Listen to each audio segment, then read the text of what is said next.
Donc, bonjour et bienvenue à cette présentation du Cogestion de crise. Je vous lirai les instructions de la présentation pour ensuite laisser les juges se présenter. Vous disposerez de 20 minutes afin de présenter votre solution au juge et le temps commencerait à s'écouler dès que vous débuterez votre présentation. Vous pouvez suivre le temps sur le lien coucou qui vous avait été envoyé dans le clavardage. Le jury ne peut pas vous interrompre durant votre présentation et suite à cette dernière, le jury bénéficiera d'une période de questions de 5 minutes afin d'éclaircir certains éléments de votre présentation.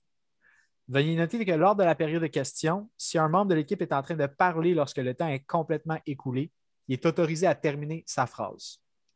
Je laisserai donc les juges se présenter et par la suite, vous pourrez débuter. Bonne présentation.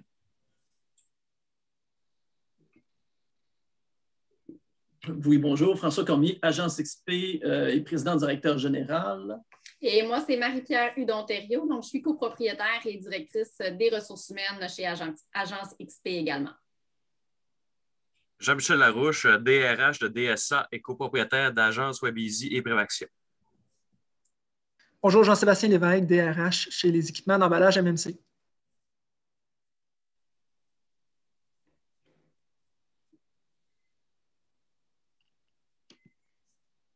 Vous pouvez commencer.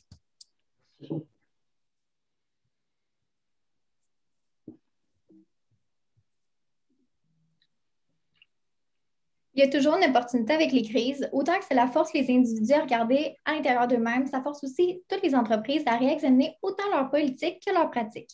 Bonjour, nous sommes Chrono RH, nous sommes une firme spécialisée en fait en plein de choses. Nous sommes spécialisés en marketing, en finance et en RH. Je vous présente mes collègues. J'ai Émeric avec moi aujourd'hui, puis j'ai Jean-Ross et moi-même Jessica. Donc, nous sommes ici aujourd'hui en fait pour vous trouver des solutions, pour répondre au mandat que nous avons, que vous avez présenté. Donc, je vais y aller en bref là, avec une petite présentation. On va y aller avec le mandat, comme que je viens de préciser, une analyse de l'entreprise, un état de la situation, un plan d'action concret basé autant sur le marketing, sur les ressources humaines que sur la finance, une implantation temporelle et une note de fin pour bien terminer. Donc, comme mandat, on avait en fait d'offrir un plan d'action complet pour améliorer la situation qui est actuelle en offrant un échéancier pour les 12 prochains mois. Donc, on va commencer avec une analyse de l'entreprise avec mon collègue Jean-Ross. Merci, Jessica. Alors, vite fait, la partie prenante, on parle ici de la famille Néron, avec Steve et Léon, vos fils, qui sont direction générale et chefs d'équipe de leurs différentes divisions. On parle de vos deux autres divisions, les toitures et la construction Néron. La CNSST, les différents paliers gouvernementaux à qui peut-être vous devez une certaine somme. Et bien évidemment, vos employés, qui c'est pas mal le centre de votre entreprise ici, qu'il faut considérer dans le mandat ici présent.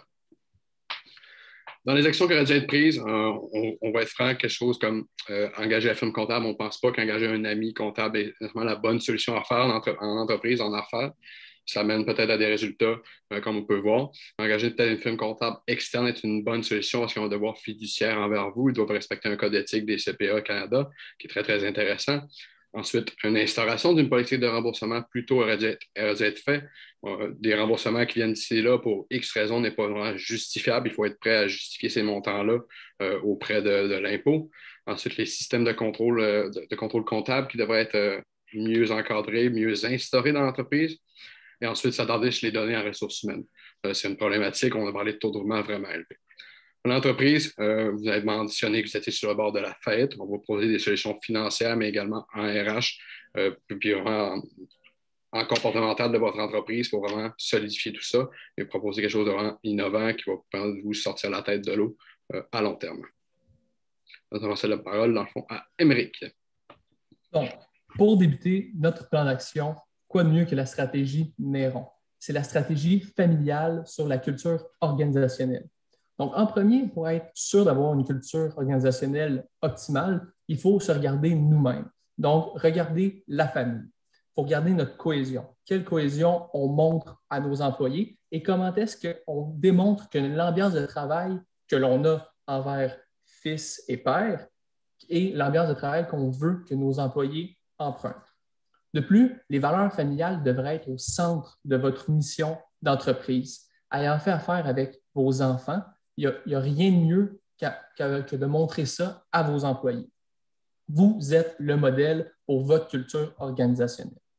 Ensuite, Pour la stratégie Néron des employés, on s'est vraiment basé sur les recherches de Herzberg, qui a décrit les modèles de moteurs et les facteurs d'hygiène.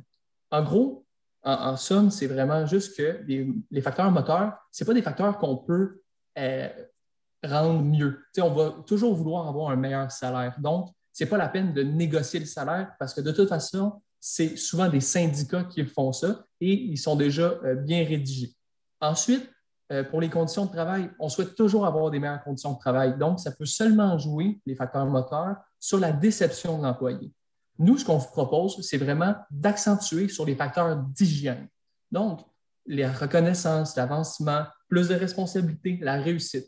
Si je prends comme exemple, au lieu de laisser l'employé prendre 5-6 $ à chaque fois pour un sac de chips au dépanneur avec un Coke, bien, au lieu de prendre ça, bien, à la fin de la semaine, aller prendre une bière avec l'équipe à la fin d'un contrat, une grosse semaine, une petite bière l'été, c'est beaucoup mieux. Ça fait de la reconnaissance. Comme ça, on peut donner une tape dans le dos à nos employés, se préparer pour la prochaine semaine de façon optimale. Maintenant, je vais céder la parole à ma collègue Jessica qui va continuer avec la stratégie de ressources humaines. Donc, ici, on a la stratégie cœur, en fait, parce que les employés sont au cœur de l'entreprise. Sans eux, en fait, il n'y a pas d'entreprise. Donc, il faut vraiment les porter à notre cœur. Puis aussi, aujourd'hui, en fait, je vais aller au cœur de l'entreprise en vous montrant qu'est-ce qui ne fonctionne pas. À gauche, en fait, vous avez la colonne que j'ai notée. On a un taux de roulement qui est assez élevé. On a une pénurie de main-d'œuvre. Un quart des factures ne sont pas remis à vous, en fait, l'employeur. Il y a un manque de ponctualité de la part des employés, puis aussi un manque de communication. Donc, ça, c'est les problèmes que j'ai relevés. On va aller aussi, en fait, on va y aller avec la rétention de la main-d'œuvre. Je crois que tous ces problèmes-là vont se résoudre, en fait, avec la rétention. On va y aller avec un programme de reconnaissance LNH. Vous vous dites bien, en fait, bon, bien, qu'est-ce que ça fait là, LNH? En fait, on va y aller avec des termes un peu comme le meilleur joueur. On va y aller avec la recrue de l'année, le superviseur de l'année. On va vraiment vouloir accentuer ce sentiment d'appartenance-là parce qu'on veut que les employés restent avec nous. On veut aussi que les employés se sentent bien, que ce soit une entreprise familiale. Donc, on veut vraiment aller jouer sur ces valeurs-là. Donc, c'est pour ça qu'on l'appelle un peu programme de reconnaissance, excusez-moi, LNH. Donc, vous dites aussi qu'est-ce qu'on va faire pour qu'il y ait un sentiment d'appartenance. On va y aller aussi avec un barbecue un peu une fois par année. On va y aller avec les employés qui rencontrent aussi la famille. On peut faire un barbecue ou un souper dans un lieu public, etc. Il y a plusieurs idées, en fait. Donc, juste pour aller travailler un peu ce sentiment d'appartenance-là aussi, on va parler d'avancement. C'est important que les employés, en fait, pour les retenir, puissent voir de l'avancement. Et on va pouvoir offrir aussi des cours à certains. On va en parler plus tard avec notre stratégie au niveau de la finance. Donc, offrir des cours pour que nos employés restent avec nous, pour que ceux-ci aussi montent dans l'entreprise. Puis, on va offrir aussi le référencement. Donc, on va y aller avec les employés. On va leur demander aussi s'ils connaissent des gens. Donc, pour aller combler un peu la pénurie de main-d'œuvre, est-ce qu'ils connaissent des gens qui seraient bien pour l'entreprise? Puis aussi, les employés, en fait, ils vont aimer travailler avec des gens qui connaissent déjà. Donc, pour la stratégie de la finance, je vous passe mon collègue Jean-Ross. Merci, Jessica. Évidemment, pour la finance, on peut voir ça un peu comme ça avec les frais fixes. Il y a des problèmes de ce côté-là. Les dépenses, comme on a si bien parlé, les dépenses sont un peu à gauche, à droite, sans besoin de justification. Une formation en comptabilité pour peut-être les gestionnaires qui soient plus alertes de mieux comprendre qu'est-ce qui se passe, mais aussi de le divulguer à leurs employés pour l'importance d'avoir des remboursements qui sont justifiables. Revoir peut-être aussi le bénéfice net, je vais en parler, et également la firme comptable. Pour les frais fixes, peut-être une harmonisation. J'ai vu que vous essayez de diviser peut-être en certaines divisions que vous parlez, et chacun avait des frais fixes un peu différents. Je serais plus tenté à le porter vers le haut, ce qui veut dire que des frais fixes, une forme avec justement un frais d'imputation indirect à tous vos projets, parce que vous en avez à Ottawa, mais vos bureaux ne sont pas nécessairement basés là-bas, ils sont à Trois-Rivières. Ensuite, dépenses. Vous avez des déductions fiscales par rapport à ça. Si vous mettez des comptes de dépenses personnelles que je vais vous présenter tantôt aux employés, ça peut être ajouté à leur salaire. Alors, il faut bien faire attention avec la firme externe. Ils vont pouvoir vous proposer des choses, ils vont pouvoir vous aider à peut-être soit augmenter votre bénéfice net ou l'être plus réaliste un peu. Formation comptabilité, j'ai rien à parler pour vos dirigeants. Ensuite, le bénéfice net, on a remarqué dans la dernière année, votre bénéfice net est très, très élevé, quand même 14,7 % qui est élevé pour une compagnie qui, on dit, sur le bord de la faillite. Alors, c'est à voir un peu qu'est-ce que c'est. On pourrait le baisser là pour justement réduire un peu les pertes qui sont engendrées depuis la dernière année. Et la ferme externe, c'est pour amener un certain contrôle. Dans le fond, vous avez engagé Stéphanie, qui est en interne, qui est très, très intéressant, mais une ferme externe pourrait avoir un œil différent et peut-être un peu plus, comment dire, neutre. Et ensuite, un audit interne à la fin de l'année pour voir où est-ce qu'on est en progression avec le plan budgétaire de redressement. Donc, en bref, notre stratégie va vraiment vers la famille, donc vous, la famille Néron, pour ensuite transiger vers le sentiment d'accomplissement, la rétention des employés qui est excessivement importante. Ça, on peut même le faire avec un barbecue chez vous, la famille Néron, avec tous les employés, où on fera la cérémonie de la remise des trophées LNH que ma collègue Jessica a mentionné. Et à la fin, vraiment juste harmoniser le tout entre l'interne, les audits internes, les finances à l'externe, vraiment la comptabilité pour avoir un vrai portrait de la situation actuelle, parce que la transparence, c'est excessivement important et vraiment juste s'assurer que tout soit en bonne et due forme.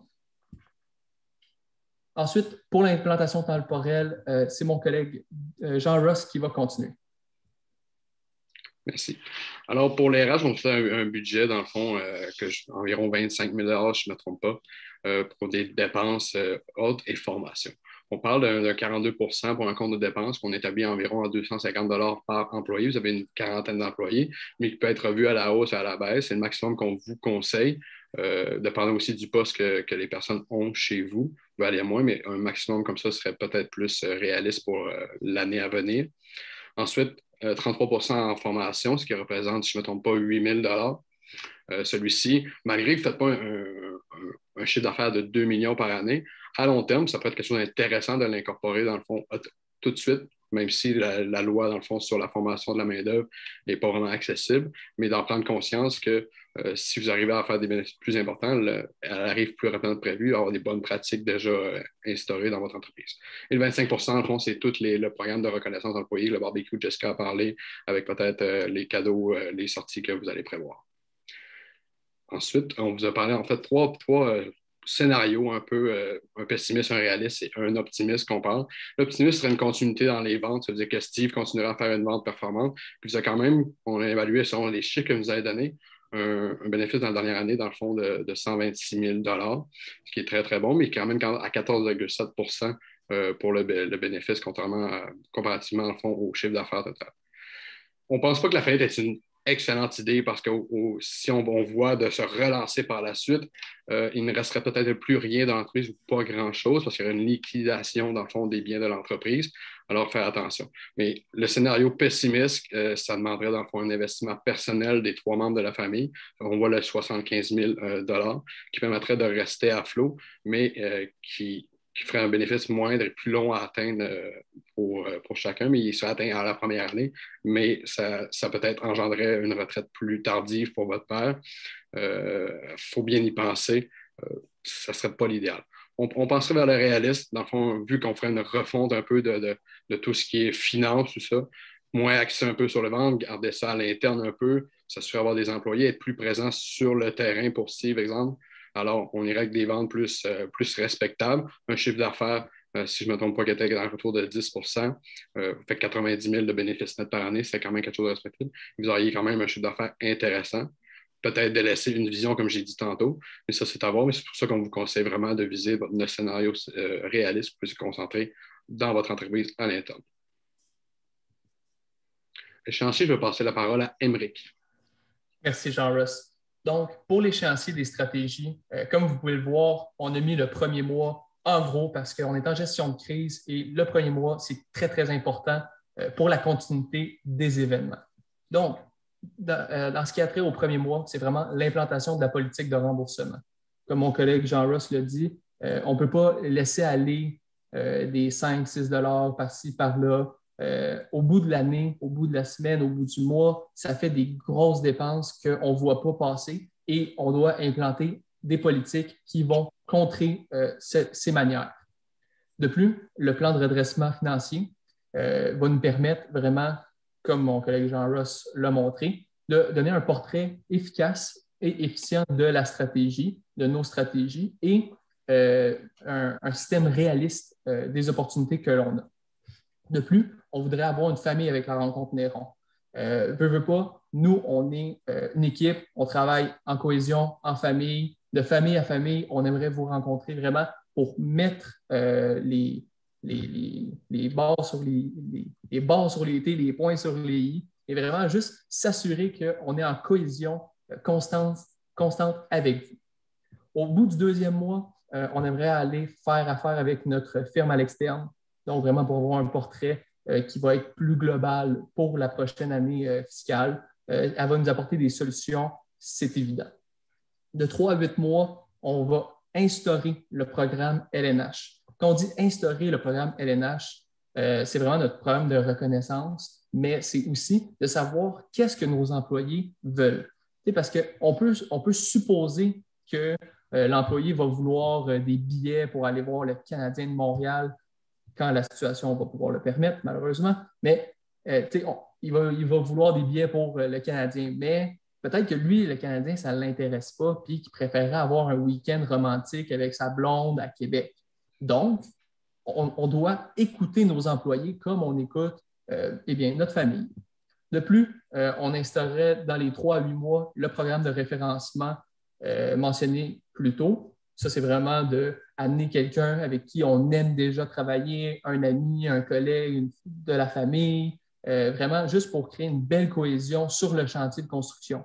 Vous êtes une famille, vous devez le savoir, c'est le fun d'avoir des membres de notre famille, d'amis qui viennent travailler avec nous sur le chantier. Ça fait des jours plus heureux puis plus agréables. Ensuite, pour l'avancement, ça, c'est vraiment un facteur d'hygiène très important, l'avancement. Donc, on voudrait voir déjà, IET, c'est qui? C'est qui les gens qui ont de l'entrain? C'est qui les leaders sur le chantier? Pour leur permettre d'avoir un avancement dans leur carrière au niveau de notre entreprise. L'avancement, ça crée vraiment une belle rétention du personnel et c'est très intéressant d'avoir des alliés à l'entreprise, à l'organisation pour prospérer plus tard. Et dans les 9 à 12 mois, c'est sûr qu'on va revisiter nos audits internes pour voir les bienfaits qu'on a eus tout au long de l'année. Comme mon collègue Jean-Ross l'a mentionné, on va voir si on est dans le scénario optimiste, pessimiste ou le scénario moyen, médian. On espère qu'on va être dans l'optimiste, et c'est pour ça qu'on est là aujourd'hui. De plus, il va y avoir aussi le souper annuel avec la famille, l'équipe, donc vraiment le barbecue où on est tous en famille, chez vous, les Nérons, préférablement, juste pour vraiment rentrer dans notre cour et dire un beau bonjour, puis juste passer du bon temps avec les employés, avec la famille, quelle organisation. Ensuite, pour le récap, oui, exactement, pour le récapitulatif, l'important, c'est vraiment juste d'avoir une bonne comptabilité, une comptabilité juste et adéquate de toutes les audits, de toutes les fonctions et les intrants et les extrants que l'entreprise va avoir. Avec un œil à l'externe, ça va vraiment vous permettre de voir ce qui va et ce qui ne va pas. De plus, on continue avec la performance. Steve fait déjà un très beau travail. Léo aussi avec le contrat au Nord. Donc, on continue dans cette optique-là de performance et comme ça, on va faire fructifier les bénéfices de l'entreprise. Aussi, comme on le mentionne depuis le début, c'est de la gestion des ressources humaines. Donc, l'employé doit être au cœur des décisions. On veut les impliquer, on veut les faire avancer dans l'entreprise. C'est très important. Et aussi, les valeurs, évidemment, on focus sur la famille. La famille, c'est ce qui est le plus important. Ça reste au bout du jour que c'est une entreprise. Donc, oui, il y a de l'argent en jeu, mais il n'y a rien de plus important que quand vous vous asseyez à la table à manger à la fin de votre semaine et que vous parlez de tout et de rien parce que c'est vraiment ça le plus important à la fin de la journée, c'est la famille. Puis c'est vraiment là-dessus qu'on veut miser sur notre mission et notre déploiement de stratégie. Donc, en somme, je vais maintenant passer la parole à Jessica. Donc, je vous remercie énormément, en fait, de nous avoir laissé ce cas-là de gestion de crise qui est assez complexe, oui, mais avec, en fait, tout ce qu'on vient de vous présenter aujourd'hui, c'est la solution pour vous. En fait, on vous offre un plan autant sur les ressources humaines que sur la finance. Donc, ça vient compléter, en fait, le mandat que vous nous avez donné. Donc, je vous remercie énormément. On va être là dans les prochaines semaines, prochains mois aussi pour vous soutenir à travers, en fait, l'échéancier qu'on vous a remis. Donc, je vous remercie énormément. Si jamais vous avez des questions, nous allons être là pour vous.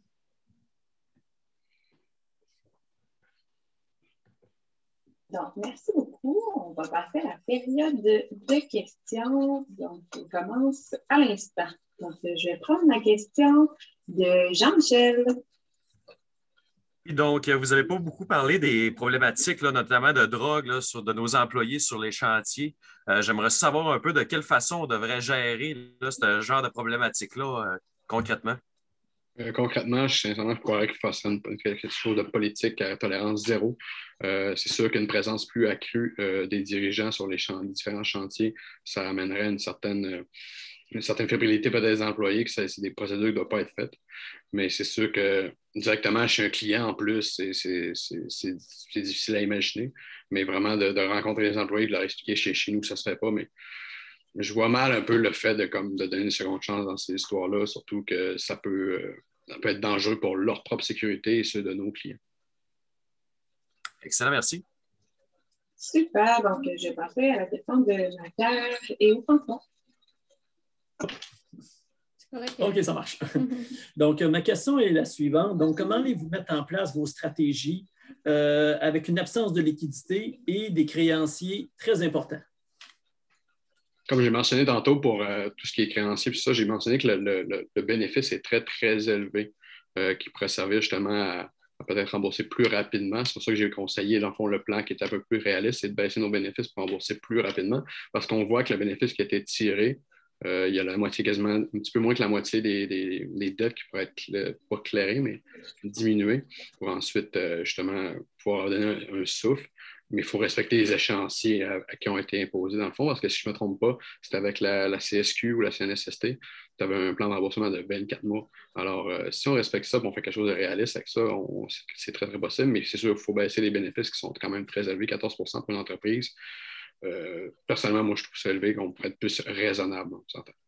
Actuellement, le plan financier que vous avez vu, c'était si on partait avec une nouvelle entreprise. Si, considérant le fait dans votre proposition qu'on continue avec cette entreprise actuelle, l'entreprise a des dettes de plus de 550 000 $. Okay. Donc, c'est sûr et certain que dans le cas, on vous en a mentionné, depuis les derniers mois, on subit quand même d'importantes problématiques au niveau des paiements. On n'a pas de cash flow pour pallier à ces difficultés-là. Donc, je me vois mal commencer à parler là, de stratégie de dépenses, là, du moins des stratégies de dépenses supérieures à ce qu'on est capable de payer. Ça, je suis totalement d'accord. Si je peux mettre de réenchérir. Mais on s'entend que d'une nouvelle entreprise, en ce moment, avec les dettes qui ont accumulé, que même que ce soit 200 000 de plus ou de moins, il y aurait une équité totale de l'entreprise. Ça serait très difficile de redémarrer avec rien au bout du compte. Puis eux, ils n'ont pas de liquidité non plus. Ce serait encore des investissements personnels, encore une fois. Je pense que ça serait encore plus difficile, en plus avec 2 faillites. Une qui date de plus de 10 ans, mais une qui est quand même assez récente. Là. OK. Merci beaucoup. Donc, je vais passer la parole à Jean-Sébastien.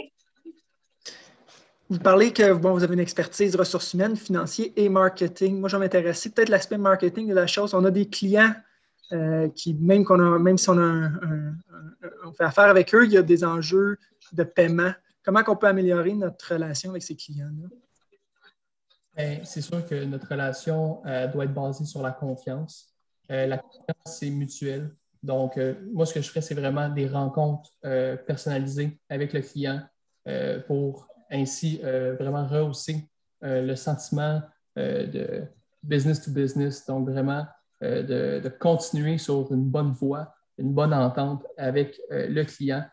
Aussi, ça peut paraître bête, mais vraiment juste de montrer au client qu'il est important pour vous. Parce que ça reste que c'est des humains. Donc, si on peut arriver avec, par exemple, juste on signe des cartes à son anniversaire, on lui souhaite une bonne continuité. Des projets de fidélisation comme ça peut paraître bête, mais c'est tout ce qui fait la différence en entreprise de nos jours. C'est qui va donner plus et quand, à quel moment. Merci. Excellent, merci. Donc, il reste une vingtaine de secondes. Est-ce qu'il y a un autre jeu? Je ferai une question.